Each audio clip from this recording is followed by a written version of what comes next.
and welcome back to another Coffee with Kim episode. If you are new here, this is a women's health show where we bring forward conversations around everything to do with women's health and basically invite you into the conversations. So I'm Kim, I'm your host, and I'm a nutritionist and master NLP practitioner. And today I've got here as my guest, Olivia from Balanced Boss Babes. Olivia, you'll have to help me pronounce your last name. Chitty. Chitty, yeah, I always get confused. Like Chitty. Oh, I love that, Chitty Bang Bang. Awesome. So, just a little bit of information about Olivia and why I brought her onto the show. So, Olivia is a certified NLP practitioner, just like myself, and she specializes in self-love and life coaching. And she helps overwhelmed and ambitious women build confidence, build mindset and strategy for holistic success. And she does this through one-on-one coaching, courses, dance classes, and women's circles. So how I met Olivia was a mix between hearing about her through a mutual friend, and I also just came across her Instagram, and I was just so inspired by her confidence.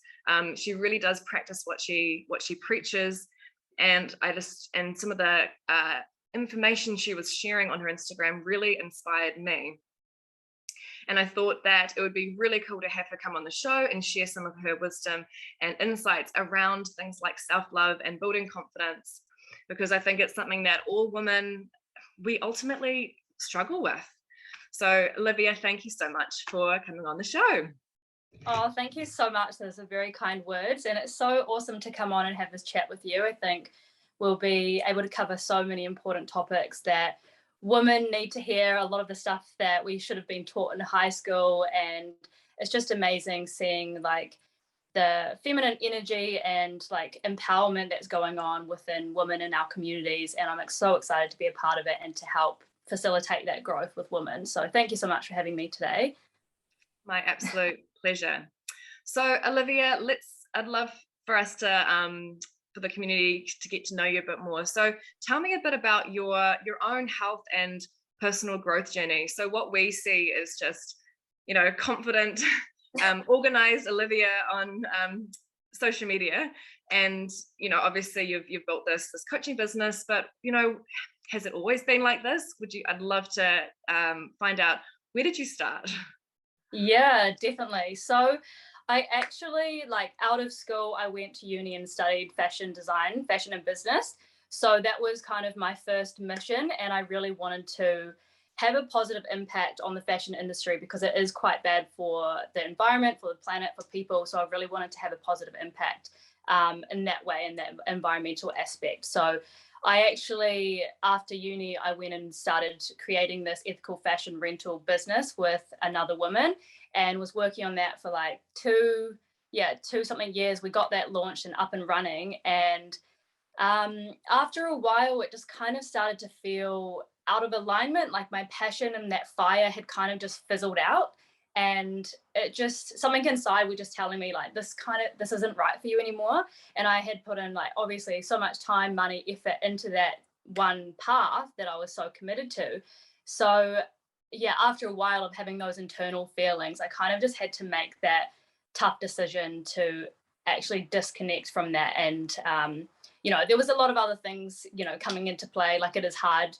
I'll be transparent, like it's hard working with someone else as well. Like getting into business with someone can be, it can be really tricky. So that wasn't as smooth as I had hoped for. So it was a really, really great learning curve, but I just had to kind of listen to my gut and, disconnect from that fashion journey. It wasn't right for me anymore. It wasn't in alignment.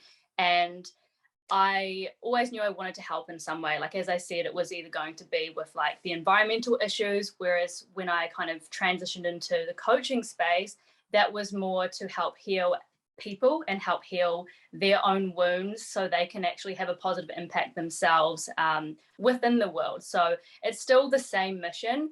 But the reason why I kind of went from fashion to coaching was I've gone through my own mental health struggles. Like I've struggled with depression, through high school on and off, I've seen counselors, I've, had plenty of coaches myself, and I've always been quite like a spiritual person, and I've really loved, just personal development, basically, just overcoming struggles, turning like past experiences into strengths rather than letting that hold me back in life. So I find that work really empowering. And when I have experienced the benefits of investing time and energy into that work, I realized, actually, this is what I want to do. And this is just, that just felt right, just kind of, you had this idea, and you sort of, visualize how it could be in your life. And I actually started seeing 222, like the angel number 222, repeatedly over and over. And that's like a really big sign for me. It's a really important number in our family. It has a lot of significance. And I started seeing that and trusting that I was on the right path, and, doing that education, investing in those courses so I could become, a certified coach to help people.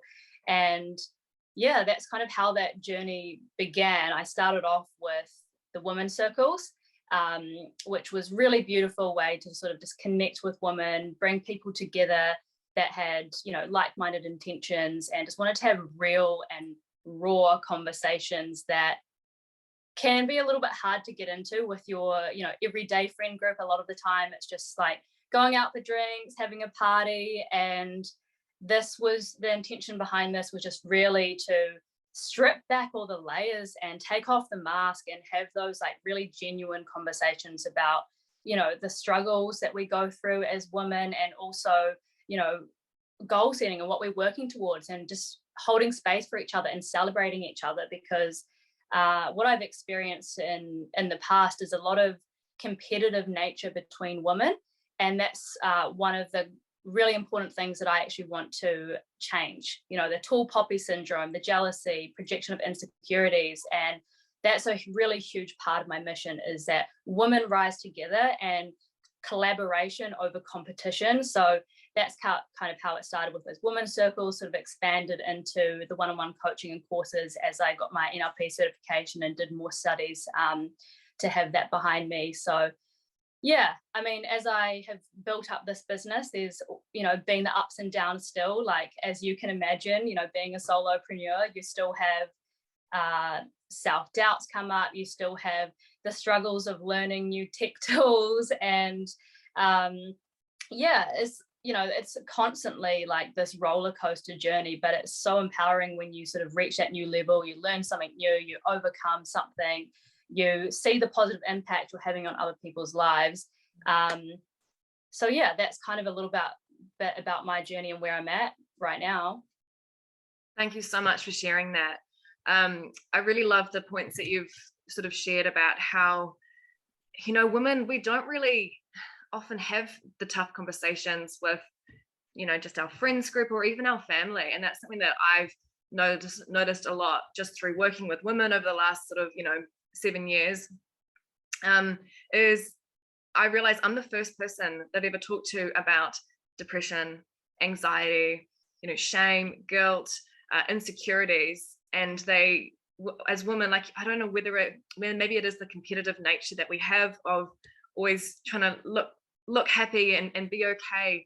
I mean, I think I'm really lucky that I do have friends that we do open up to each other about that kind of stuff. And I get to have these conversations all the time, but so many women aren't having these conversations, are they? And we're just kind of internalizing them. And actually going back to when you were struggling with, you said like depression and, your mental health back then, were you internalizing that, or were you talking to your friends about that? Like, what was your journey from going from dealing with that to then realizing, actually, I do need to talk to somebody? I think it's an interesting one, because I think my first experience of that was back in high school, a very long time ago now. And it's that sort of underlying bullying that goes on between women and friend groups, how there's like, that nice kind of attitude and, they present themselves as being your friend to your face, but there's that sort of subtle exclusion and sort of isolation that can be experienced. But it's really, really hard to kind of call out and pinpoint because it's not out there in your face. But it goes on a lot, like beyond high school that happens. Like I've talked to so many clients who are in their 50s and still experience that.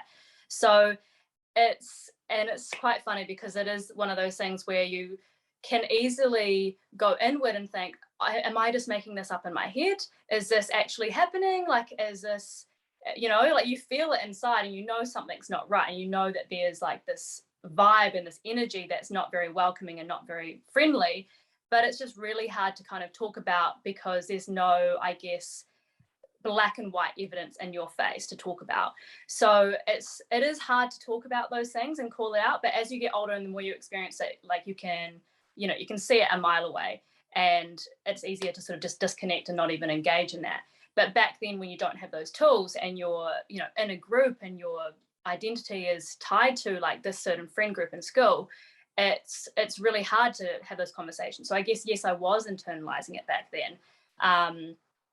And it got to a point where I didn't even realize it was actually affecting me until, one evening, like it all just kind of came up to the surface, had a huge breakdown, things, shit hit the fan basically. And I just was not in a good place. Like, I realized I actually do need to talk to someone. And I, was open about that with my friends. And there wasn't, with my friends, there wasn't really that much support there at that time.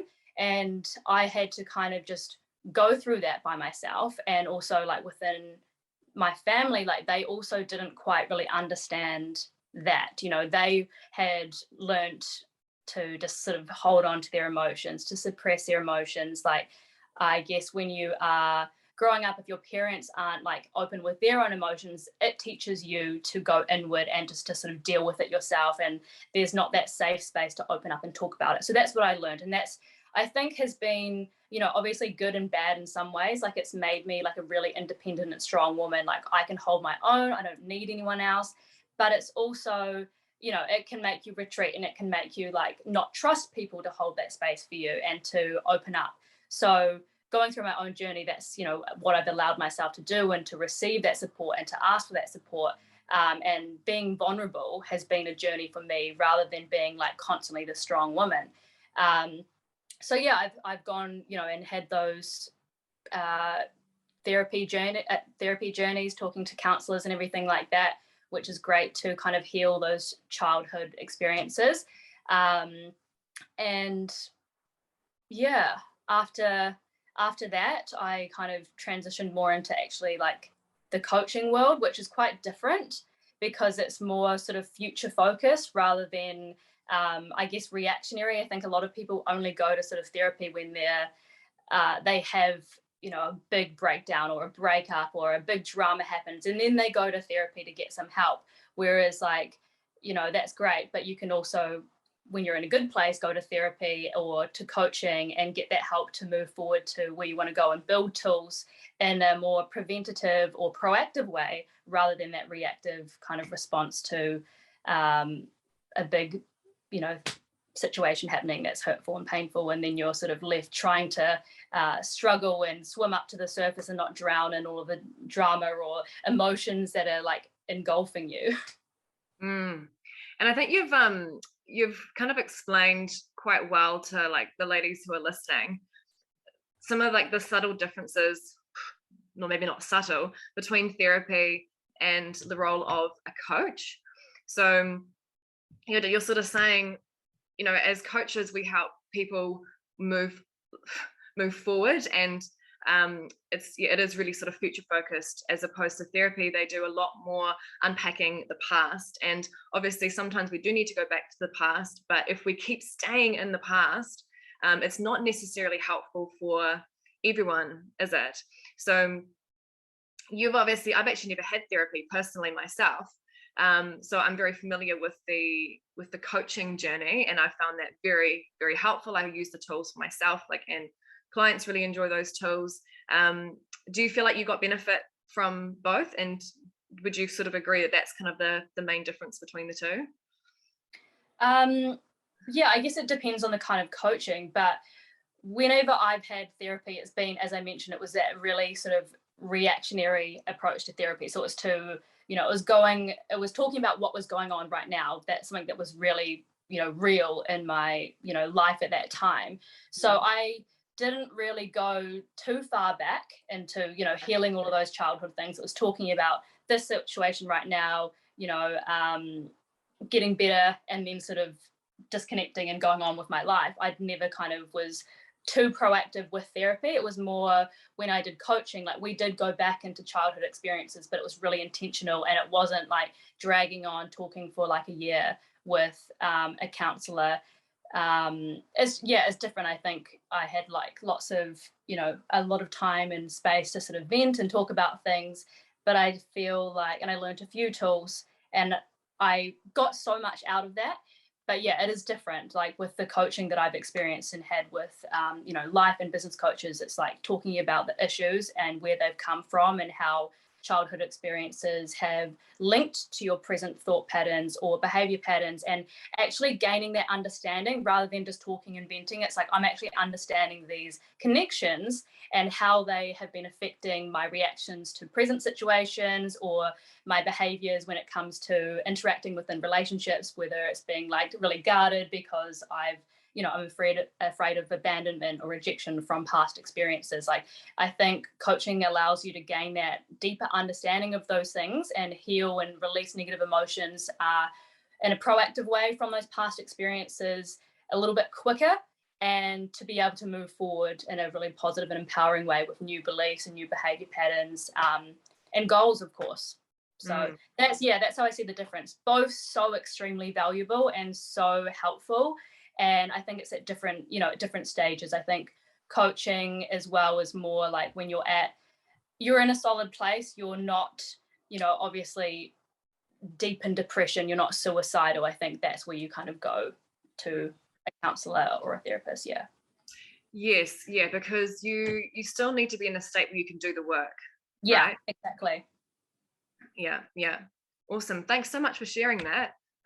Really appreciate the openness about this, because I think there's kind of a little bit of a lot of women struggle to ask for help, and they almost see reaching out for therapy or for coaching as like admitting defeat. I think a lot of women, I know I'm definitely like that, and it's one of my biggest regrets is that I didn't reach out for help earlier. So I think the more women hear that it is so powerful, and it's not a sign of weakness to reach out for help, it's actually a sign of strength. Like I listened to the story that you're saying, and I'm like, that was a really strong move, because you had to drop any sort of ego that you might have had around asking for help, and also by reaching out, you're committing to yourself, aren't you? And you're committing to do the work and to do the learning. So thank you. That's very inspirational. No worries. Okay, so my next thing that I want to talk to you about, it comes from your Instagram. What do you call it? The Instagram bio. Yeah. I want to discuss these two words: overwhelmed and ambitious. So you said that you help overwhelmed and ambitious women. Now, when I read that, I think, oh my goodness, that is me. I feel like I am often overwhelmed, and I would consider myself ambitious. And where do you think this comes from? So I have some sort of theory around why we live in a world where a lot of women are feeling overwhelmed. And I almost feel like there is this connection between the ambitiousness and that feeling of being overwhelmed. So here's something that I personally struggle with. The fact that we live in this society where women can now wear lots of different hats. And there's a lot of positives with this, right? I love that we live in a world where my path isn't just laid out for me. It's not like, okay, your role in life is to try and look nice and tidy for your husband, get married, have kids, run a neat and tidy home. And if you do that, that's all you need. That's your path. And now we have all these choices. And, we can start businesses, or, we can work our way up in corporate.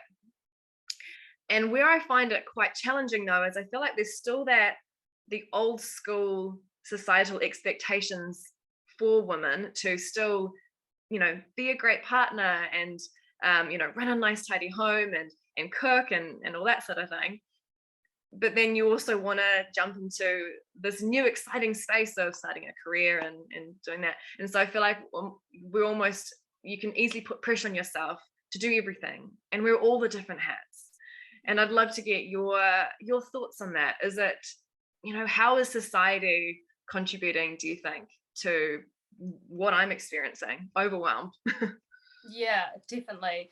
I think with the way that society has been kind of working for so long, as, women have gained more, opportunities to, be successful and to take up space in the corporate world or within their careers and opportunities, it's, obviously, as you said, it's amazing, but it's still like everyone has been operating in this very like masculine state for so long, very much go, go, go, do, chase the money, always just action taking. It's always just like the hustle and that hustle culture that was going around for so long, there was so many sort of things on Instagram popping up around like with that word hustle. And I'm just so against that word because it's just constantly doing and never creating or allowing that space for you to actually just be and to enjoy the present moment and to actually feel what is going on with your emotions and to experience pleasure and joy. Like there's just no space anymore for that. And that you have to really, really be like intentional about creating that space. But we haven't been conditioned in that way. We've been conditioned in the very masculine mindset. And things are starting to change now where like obviously the feminine side is coming up more and we're starting to kind of question everything and to create our own rules, which is so amazing. But as women, like we still as a whole have very much masculine energy dominance.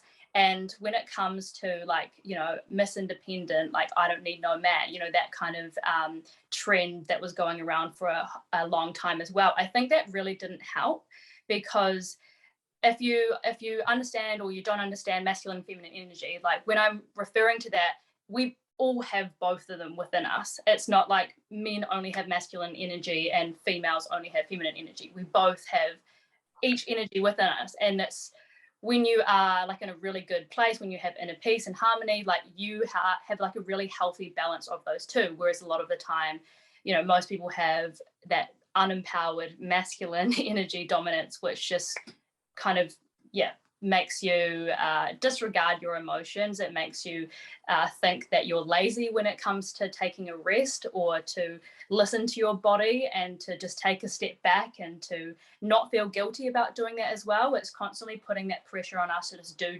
and be operating at like 100% all the time, which is just really not healthy.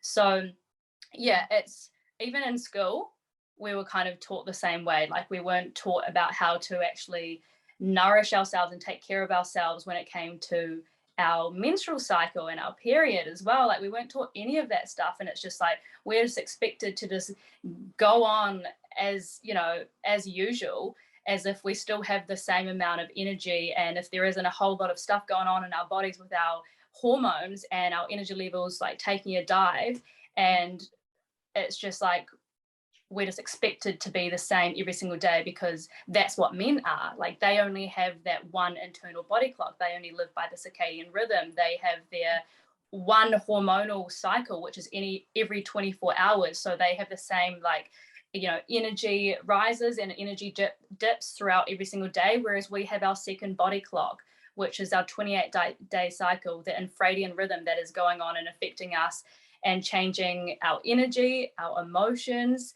our brain chemistry as well throughout the month. And we just don't get taught about that stuff. So we just don't even know that we should be allowed to give ourselves that compassion because we just have never had that education. And it's being talked about more and more now. But it's just sort of like a big gap in that sort of education space around women's wellness and also just embracing that feminine energy, which is actually about being and receiving and feeling and, celebrating creativity, like creating life. That's what we do as women. We create life. We also create, beautiful things within our businesses and within creative projects as well. But it's just constantly like doing, masculine, chasing money and all of that sort of hectic hustle mentality. Yeah. And so what you're saying is we need to stop comparing ourselves to men and feeling guilty, feeling guilty and like we're not enough if we're not every single day able to match the vibration that they're sitting at. Yeah, definitely. I think because we've had this opportunity to, take up space in the world and compete with women when it comes to, job titles and everything like that, we're like, okay, well, we need to do that. We need to compete with them. But also at the same time, like we still have to take time off to have kids. We still have, a menstrual cycle. We still have these other things that are affecting us and our bodies and our energy. But because we have that sort of biological disadvantage, I guess, but it's also so powerful what we have and what our bodies do. Like it's actually so incredible. But it's kind of just constantly looked at as that disadvantage from the male's perspective. So we're trying to sort of prove ourselves within society, within the corporate world, to be like, no, that's not an issue. Like we can still do everything. We can still be as good as you and still as productive as you. But it's just not healthy, because men shouldn't even be going as hard as they are as well. Like it just as a whole, we've got so many issues in our world. Like we're just constantly disregarding and disrespecting our planet and the environment because of profits and revenue, and we're disregarding our mental health and emotions and connections, with our loved ones and our family. There's no space for that. We have, very limited amount of time to actually enjoy that without things to do constantly, without those actions to take. And so it's kind of just like the system basically is just a little bit outdated. And there's no surprises why we have these environmental issues, why we have so much mental health issues, especially in New Zealand. Like money's a struggle, time is scarce, and the system just doesn't allow that space for us to just be and enjoy life, to actually live our lives rather than constantly, working all the time. Yeah, and I think as you're speaking, so many women can sort of resonate with this, and like as I'm listening, I deep down I know this to my core, often it is okay to have a slow morning and enjoy beach walks and to slow down the pace of life. And in my core, I know I shouldn't have to operate at such a high level. But I wonder if you can offer some guidance here. So for say like a woman like myself, what I find holds me back from slowing down is this feeling of guilt. And maybe it's because it appears, say on social media, that women are managing it can appear like some women are managing to do it all. You see the lives of like the perfect houses, and they seem to be running these big businesses and running a family. And you sometimes can't help but think, maybe I just need to toughen up. But then I guess it does come down to what you're saying is we need to learn to trust that inner guidance, don't we? Because there was a quote that I pulled from one of your posts, and it was this. It was, we've been taught to disconnect from the guidance of our own bodies by fitting into a world designed by men. And so obviously as I'm speaking, I'm saying, my gut is saying that it's okay to chill, but there's obviously another part of my brain that's saying you should feel guilty about that. What would you say to a woman like myself in this situation?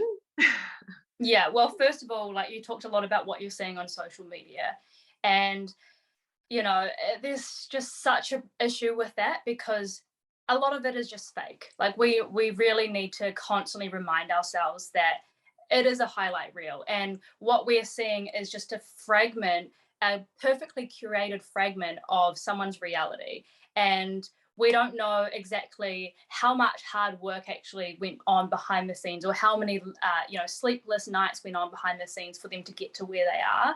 None of that shit happens overnight. Or maybe they have a very wealthy family as well that we're not actually seeing and they're not talking about. Like, there's so many other things that are going on behind the scenes we don't see, and I think it's really important to consistently remind yourself of that. But also, when it comes to the guilt around, resting and taking that time to just relax and to be and to take care of yourself and look after your body and your mental health, like, it does actually come back to self-worth at the end of the day. Because if we have going back into those childhood things, whether you've been tied to getting good results at school and constantly working hard, and that's how you gained your approval from your parents or from your teachers, and that was how you gained being liked and your sense of significance and self-worth, then you're constantly going to chase that same approach, which is working extremely hard over and over and over, and chasing achievements and chasing money, and that is how you gain your sense of self-worth. But again, that's not healthy, because you're constantly going to be chasing something. And self-worth, like true self-worth, comes from within. It comes from your soul and understanding like who you are as a beautiful person, like your core values and the kind of purpose you want to have within the world, like how you want to feel, how you want to make other people feel. And it doesn't have to be about the things you own, like, buying material things and getting that sense of significance, or people pleasing, or chasing achievements. Those things, if that's going on and you recognize that within your life, it comes back to a lack of self-worth that a lot of people and a lot of women aren't actually consciously aware of, because it's all going on in the subconscious mind. Like, we don't have access to that every single day when we're making decisions, when we're interacting with life. We're just, doing what we know and what we're used to. But yeah, that's where it comes from. It does come back to a feeling of, I'm not good enough, because maybe sometime in the past you were told that you weren't good enough and you need to work harder, and you were punished because maybe you didn't do good on that exam back at school or something like that. So you're trying to sort of gain that self-worth. So it's actually going back into those past experiences and recreating those belief systems at a subconscious level to be able to embrace those more empowering beliefs and that more compassionate, self-loving mindset that allows you to just nourish yourself and nourish like your body, your mind, your soul, because that masculine mindset is extremely hard to break. And it can also be this like unsafe feeling of embracing that feminine side. And that can be, I've experienced this personally as well, and I've done a lot of work around this where, naturally I'm very much in my masculine, 100%. Like, I used to be like the most intense go, do, achievement chasing person. And I also very much struggled to relax and stop and take that time.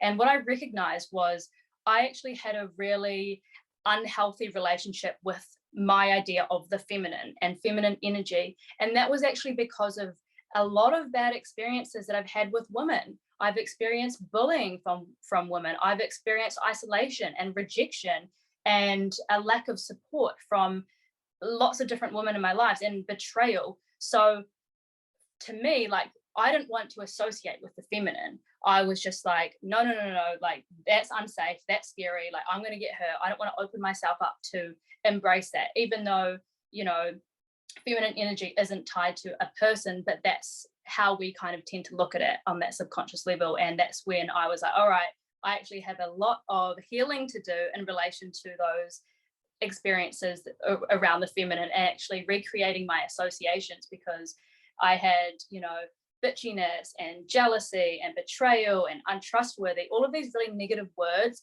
associated and attached to my idea of the feminine. So I had to go and heal and release all of those negative emotions tied to those experiences and start recreating what the feminine meant to me and what feminine energy actually meant to me.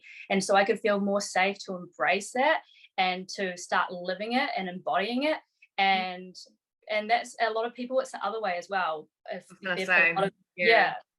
lot of people can't, they're totally okay in their feminine being flowy, but they've had really bad experiences on the masculine side, so they don't feel safe to kind of actually get into that more like organizational, like go-getter, like more organized, productive, or goal-setting kind of person. They're just more like flowy, go with the flow, you know. But we need both. It's really important to have both and understand like the empowered qualities rather than the wounded and disempowered qualities of both masculine and feminine energy for that healthy approach to life, and how we make decisions every day and take action every day.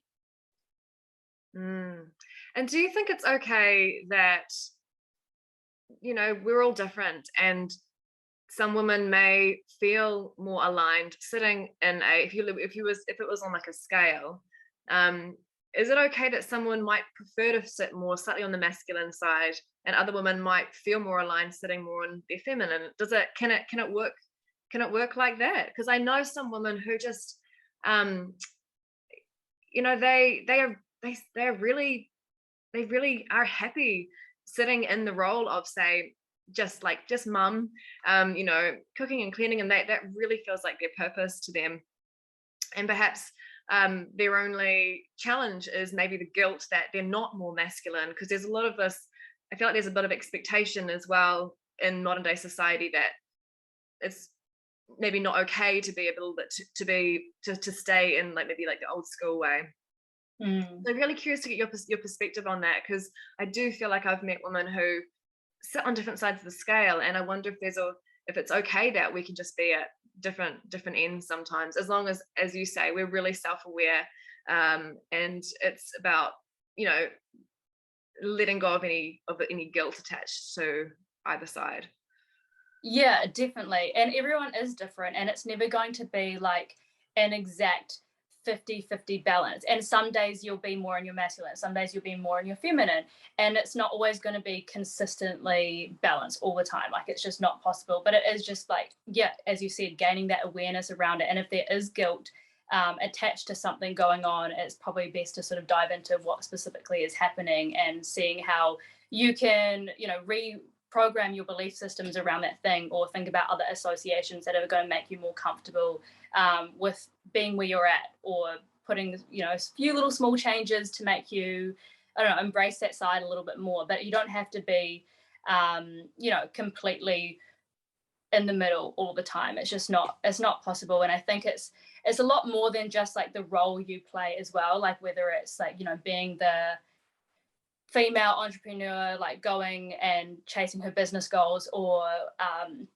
you know, at home, like you can still be a woman who wants to, you know, be and stay at home mum, and can still embrace like the qualities of the masculine, you know, actually doing stuff, and also, you know, keeping the home like a nice, stable, safe place.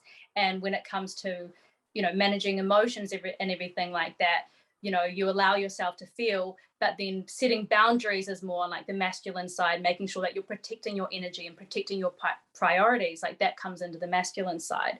So it's more than just like the things that we do and the roles we play. It's how we sort of like think and how we allow ourselves to feel. So there's a lot that comes into that masculine and feminine energy, and understanding it. So yeah.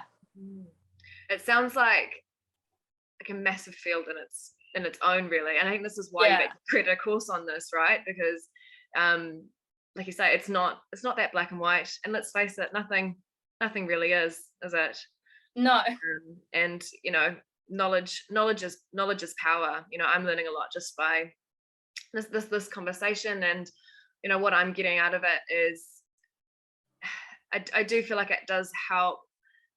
It helps me understand myself better. I hope women who are listening, it can help them understand themselves better. And I hope that together we can all realize that, you know, there's no situation in which we need to be feeling guilty about anything. And guilt is not a resourceful state, we could say. Yeah, exactly. It's coming from that scarcity mindset, where it's constantly like we're saying we need to do things, or we should do things, or I don't have enough of this. And that's where, like, if you do find yourself constantly, you're comparing yourself to someone else, like, you're probably living in that scarcity mindset. And focusing on kind of what you lack rather than like the opportunities that are in front of you, all of the beautiful things around you that you can be grateful for, like making those small shifts like every day to put your focus and energy on those positive things that are going on in your life, because where your focus goes, energy flows and you start to attract more of that. So it's really important to start embracing that more like abundant mindset where you're actually being grateful and just seeing opportunities, even in things that are hard. Like when you go through a breakup, obviously it's an extremely tough experience, but you know, it's a really beautiful time to actually come back to yourself and decide like what you really want, and to start prioritizing the things that are important to you, and you know, looking at those things that were tough as, you know, a learning opportunity and what you can actually gain from that to, you know, help you grow as a person and help you to have a better relationship next time around. Like it's really important. Like it just comes back to all of that mindset stuff. But I did just want to say, like, back to you know, around the guilt of feeling you know, yeah, I guess lazy or like shameful when it comes to resting as well. Learning about your menstrual cycle would really help. That is something that has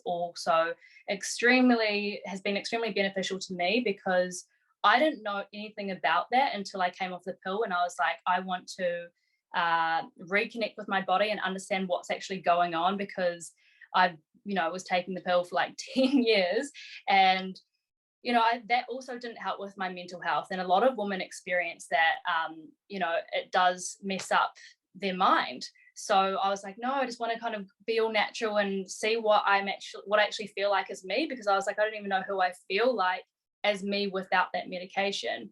And you can actually start to sync your life cycle to your menstrual cycle, because we have, you know, different hormonal phases, you know, that are going on throughout the month. It's like, so it's basically identifying, you know, your strengths and, you know, your weaknesses in those different hormonal phases, and understanding how you can support yourself through those different phases, through nutrition, through exercise, through the kind of work you do, and, you know, setting boundaries when it comes to, you know, creating time and space for yourself to either nurture yourself on your menstrual cycle, or to get out and be social and, you know, take advantage of that energy you have during like ovulation, and you have more of that confidence to go out on a first date and that kind of thing. Like understanding what's actually going on, how your body is affected by your hormones, and how you can support yourself, then it's a whole lot easier to have that self-compassion. It's like I identify where I'm at. I identify coming up to my period, I'm probably going to experience some self-doubts. I'm probably going to experience a lack of energy and some cravings. So I know this is normal, and it's not something I should beat myself up about. It's what every woman experiences. And, you know, instead of being like, oh, why can't I, you know, exercise the same amount every day? It's like, well, actually, maybe I should look at my hormonal cycles and plan my workout routine to actually support that and my natural body's rhythms that it goes through, rather than I just can't do this because I'm lazy and unmotivated, because it's not true. Yeah, that's just so powerful. And I think we're really lucky that we live in a world where there has been research now about the changes that women experience through our menstrual cycles. I remember the first time I learned about this was when a book came out called Raw by Stacey Sims, and it was all about, and she basically has dedicated her life work to helping women sync their nutrition, specifically women athletes. So she specializes in female athlete nutrition and specializing their nutrition around their trainings. And that just blew my mind, because that just was not something that I'd ever heard ever before. And, you know, now you're kind of just backing that up again, you know, and it's not just our nutrition that needs to change, right? We have these shifts in what's going on in our minds. Our body fluctuates. It's something that I'm often having to talk to women about when it comes to body image, you know, and I'm sure that you'll know even more than I do about this, but you know, we can literally have days where our body image can get really, really crap because of where we're at in our cycle. So I find that that's a really common trigger for women. So yeah, you're just this area of cycle syncing. Cycle syncing. I feel like it's we're only just getting started, really, aren't we? 100%. It's so exciting, and it really just needs to get into schools. To be honest, it needs to be spread out. Like, as soon as I learned more about it and started integrating, that knowledge into my life, it was like the shifts I experienced mainly in my mindset, which actually made the hugest difference of just being able to understand and to support myself more, and to let go of that guilt, let go of that shame, and just be like, yeah, this is me. And it's so nice just living in that cyclical way and being able to figure out like when you would be best to like have meetings, and when you'd be best to sort of, do planning, and when you'd be best to sort of like do the more analytical work based on what's going on in your mind as well. It's like, it's just mind blowing, but our bodies are so incredible. And when you understand more of that and what's going on, you gain that kind of like respect, and you're kind of almost in awe for the female body, because we kind of taught like everything is a disadvantage, but actually there's so much strength in us. And the fact that we have that inner guidance that we can actually tune into whenever we want is so empowering, and it's something to really celebrate, rather than look at the menstrual cycle as just like a pain and something we wish that we didn't have, because it's really, really beautiful and something that we should really celebrate. Yeah, absolutely. And I think the one of my favorite words is this word of compassion. And I feel like when you do have that knowledge around your body, it does help with that compassion, doesn't it? Because instead of you can make sense of what you're experiencing. And so instead of, say you're having like a mood crash, or you're feeling like your body changed a little bit, instead of being like, oh my God, I've done something wrong, I need to like sort my stuff out, instead of getting angry at ourselves, angry at our poor body who's just doing what it was always designed to do. Yeah. I think having that knowledge, I think it really does help with that compassion, doesn't it?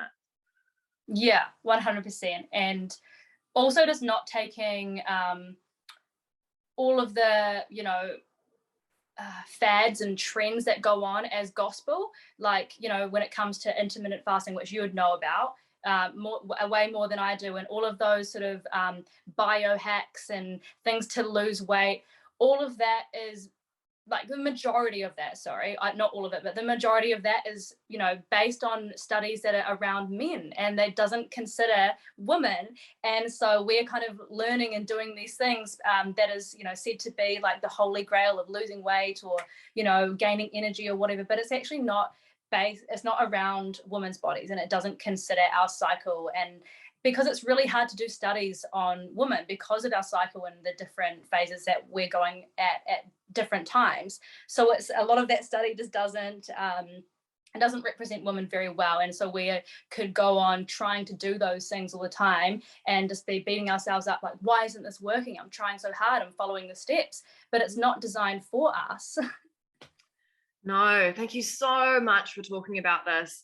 Like I say, when this is something that Stacey Sims is super passionate about. Those of you listening, type in Stacey Sims if you've found this stuff interesting when we're talking about women's cycles. I just think the more knowledge we have around this stuff, the better. It's just, it really is super powerful. I'm just looking here. There was one other thing that I really wanted to make sure we had time to cover. And it's this word that I feel like is actually very controversial in the health space, and that word is balance.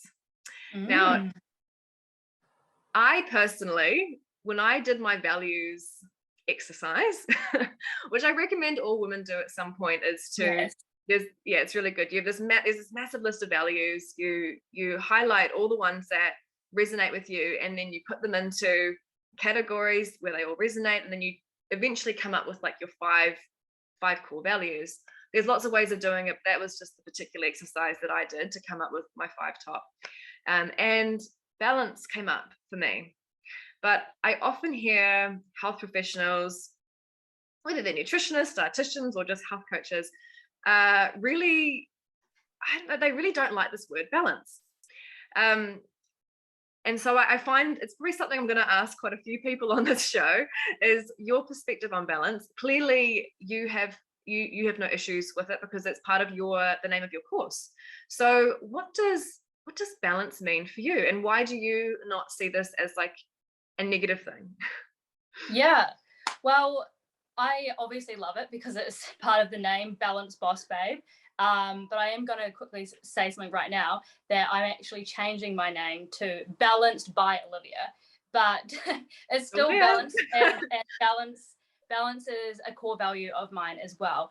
And as I said, like same as before, it doesn't always have to be a perfect 50-50 balance. It's just constantly looking at both sides of something. So to me, it represents a balance of masculine and feminine energy. It represents a balance of self-love and compassion and prioritizing yourself by setting boundaries, but also being open and vulnerable to other people to connect on a deeper level. It also represents like, working smart, playing hard, resting, recharging. It is constantly representing like just life, like the holistic view of life, and creating space to actually enjoy all of the things that are important to you rather than just focusing on work and money and achievements, and not opening up that space for play and creativity and pleasure.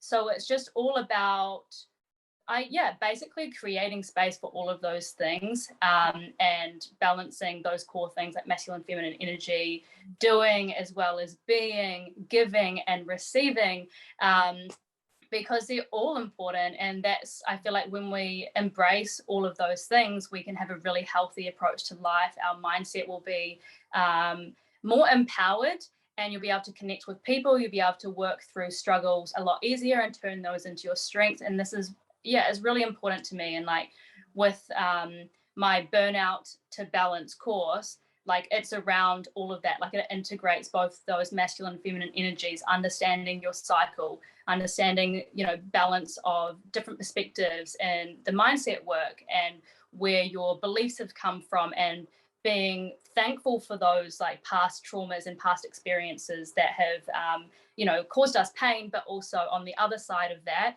have given us so many tools, made us the person that we are today, and given us so many tools and strengths to move forward with. So I love that word, and I think it's a really empowering word, and I don't care what anyone has to say about the negative side of it. That's their choice. I love that. That's another thing I love about you. I feel like you're very unapologetic about you just being you, and standing strong in your beliefs and your values, because at the end of the day, we are who we are, right? And there are always going to be people who disagree, and that's also okay. And in the same way that some people might have a negative connotation towards this word balance, that's fine, right? But there will be a lot of people out there, I think, who are like us, and they do love that idea of balance, and that does ring true and resonate with them. And I just really hope that the people who it does resonate with, they don't listen to one nutritionist or health coach and hear that, oh, you shouldn't be striving for balance. Like balance is a damaging negative word. I really hope that by hearing somebody else's perspective on that word, it doesn't then make somebody else question whether that's okay. Because I know I went through that phase, and I got a little bit confused for a while, and sort of done the inner work to realize, no, like that's a core value of mine. And it sounds like you've gone through that same, maybe you've never questioned it before, but you're very strong, and that's important to you, and you understand what that means. So I think the key thing that you said here is it doesn't have to be this pressure-filled word, because by balance, we're not talking about it being a perfect 50-50% split. It's you define your own version of balance. Yeah, exactly. And with all core values, like, so many people would have the same core value, but it would mean something completely different to each of those people because they're individual. And when you have a belief, like it's never a fact. It's only one's perception based on, their experience of life and everything that they've gone through. So yeah, everyone's looking through their own lens on things. And it's just so important to define your own meanings and your own associations for things that are important to you. Like, If you look at business or marriage, for example, you could have negative associations based on, your parents going through a terrible divorce that you witnessed, whereas another person can look at marriage and think, love, support, best friends and lifelong happiness, so everyone has their own different, views on things. So define what is right for you and what means, exactly, come back to your heart and you get to choose. And that's the incredible thing, is like, you get to choose how you want to live your life. You get to choose what you believe and what you think, and how you treat people and how you treat yourself. So at the end of the day, like, that's really exciting to me, like those realizations. And I hope these women watching this can feel really excited by, thinking, wow, actually, it's up to me. Like, I have the power. 100%. And I think that's a perfect place to finish. I hope all the ladies who've watched this episode feel like they have full permission to figure out what works for them and to go on that self-exploration journey with no expectations attached. You get to decide your own version. You can use the word balance. If you don't want to, that's fine too. We all get to choose. And I think one of the biggest take homes that you've expressed really clearly, I think here, Olivia, is the importance of reconnecting with our inner wisdom, because we all have that inner wisdom. Yeah, so important. Thank you so much. Okay, we're going to finish it there, ladies. I hope you guys have enjoyed this chat with Liv and I. So, Olivia, how can they connect with you? So mainly hang out on Instagram. So at balance_boss_babe. Coolest reels, everybody, by the way. She does awesome reels. Yes, but if you search me and you can't find me, it may have been because I'm going through a little bit of a rebrand and my name will be changing to Balanced by Olivia.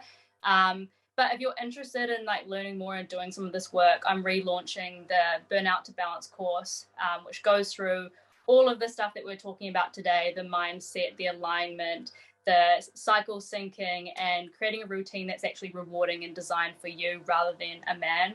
And so that's launching on the 4th of April as well. So yeah. That's exciting. And how long is that course, sorry? Did you just say? So it's a pre-recorded course, so it can kind of take as long as you want, but there's like tools to actually help you integrate that into your life. Like, I've created a full-on, I call it the Balanced Life Dashboard, which has like a monthly planner with all of the information you need for each different hormonal phase and how to track that and how to plan around that. Because I think a lot of the time, yes, knowledge is power, but having the tools and actually being able to action those things, that's the actual power. So that's why it's really important to me to have those tangible things to actually integrate it into your life. Oh, that sounds amazing. I will definitely consider doing that myself. Actually, no, I've just come back on the pill, unfortunately. So Marina didn't quite work. And I was the same as you, actually. I had a really, really great year off, but you kind of got to use something. But it's also just because I think a lot of women have the same like reservation on that, whether they can still understand or whether it's worth them investing time into understanding that if they're not on the pill, because a lot of women who don't have their period, basically, you can still embrace that sort of cyclical way of living and actually sync up to the moon phases. So each different moon phase represents the different hormonal phases. So you can still kind of give yourself like the times throughout the month where you're like, okay, cool, I'm going to be that go girl. And then you can have those times in the month where it's like about reflection, where it's about coming back to you and showing yourself love. You don't have to have a menstrual cycle to kind of embrace that cyclical way of living. Awesome. Well, it's so good that I brought that up then. So those ladies who are listening, even if you are on the pill or on the Marina or something like that, there's still so much benefit that you can get from this course that Liv has put together. It sounds like there's so many great tools in there. So awesome. Glad that we brought that up. Awesome. Okay, thanks everybody. so much for having me. My absolute pleasure. All right, see everybody next week, and don't forget to like and subscribe, and both Liv and I are on Instagram, and we love hearing from you. So if you did enjoy the episode, just send us a DM. We'd love to hear from you. Yes. Bye, ladies. Thank you. Bye.